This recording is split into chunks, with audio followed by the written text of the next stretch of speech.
After a bye week, the Seminoles are back in action on Saturday at 3:30 inside Doak Campbell Stadium. The Nole Insiders Lane Hurt and Tim Linefelt here to get you ready for the Wake Forest game.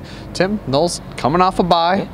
You know, Hurricane Michael changed some plans. They still got the practices they wanted to get in.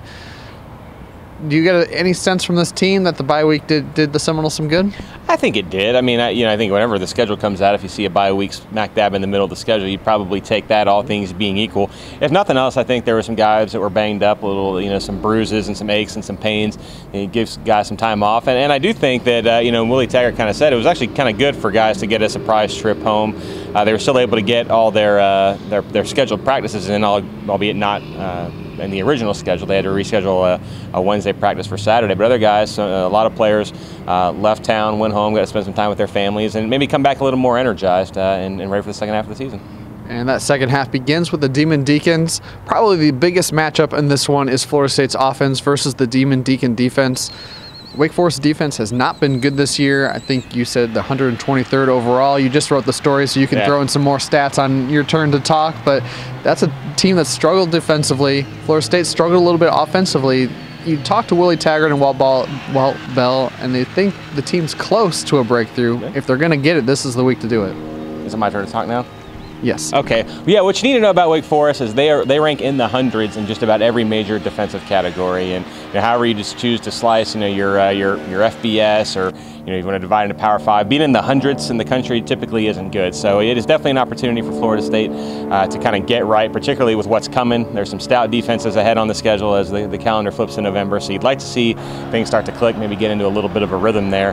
Talking to Willie Taggart and Walt Bell, they both sort of said the same thing: is when Florida State has had success on offense, and particularly some success in the running game, it's come as a result of the pushing that tempo of moving fast, getting into that rhythm, letting the offense build on itself.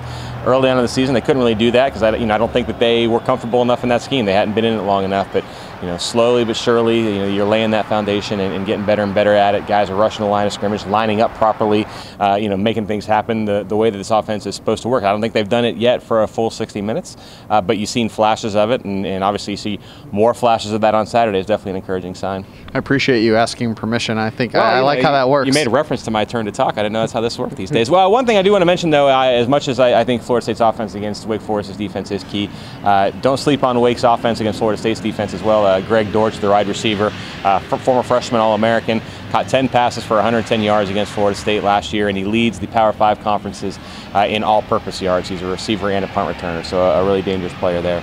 And now you've taken my part because I was going to talk about Greg. But yeah, I think that's the key there. Coach Taggart mentioned at the beginning of the week that Wake is a team that's very comfortable in what they do. They've been in their system for 5 years. The players seem to echo that well. They execute very well offensively. Well, and it's kind of fascinating too, I think, through the lens of Florida State and kind of what we were just talking about with learning the offense, getting comfortable in it, and sort of having it be second nature to your players. Wake Forest kind of runs a similar offense to Florida State. They like to hurry up, they like to get to the line and snap the ball and put playmakers in space, which is why a guy like Greg Dortch, who's 5'9", 170 pounds, can thrive. You get him the ball in space and let him get moving before anybody can get a finger on him, right?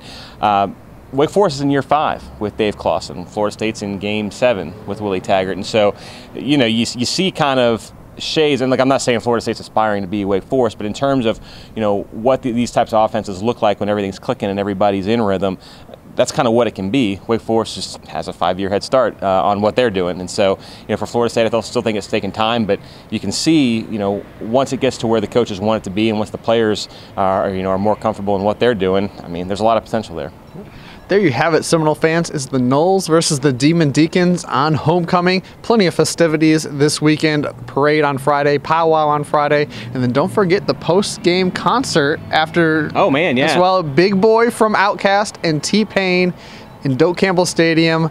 Probably 20-30 minutes after zeros hit the scoreboard for the Noles. Yeah, I'm gonna be watching that. I know, usually I got to get up to the press box and continue working, but I'm gonna have to take the long way or something. I'm not gonna miss that. Also, Nick Kroll, were you a fan of the league? Did you ever watch that? I did not. Oh, it's awesome. He's really funny. So it's a cool weekend, and it's good stuff. A lot of fun around Florida State. Been a good week after a tough week last week. There you go. Don't miss out, and of course we'll have everything you need post game as well. For Tim, I'm Lane. Go Noles.